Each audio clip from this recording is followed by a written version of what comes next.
For today's video mga idol, kay ni ako karon sa Davao City na ako sa Coastal Road. Nindot kayo nga Coastal Road mga idol.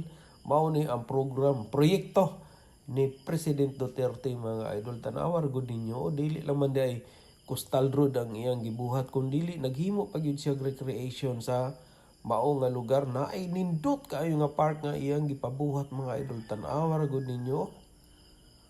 Suroy pud mo diri og naamoy lugar na mo'y oras mga idol para makapahimulos pod mo sa syempre ato amon po ning kwarta, kay kwarta man ni sa buhis sa gobyerno mga idol nga gipabuhat ni President Duterte mga idol. Nindot kayo na pay mga bulak kapastang ninduta.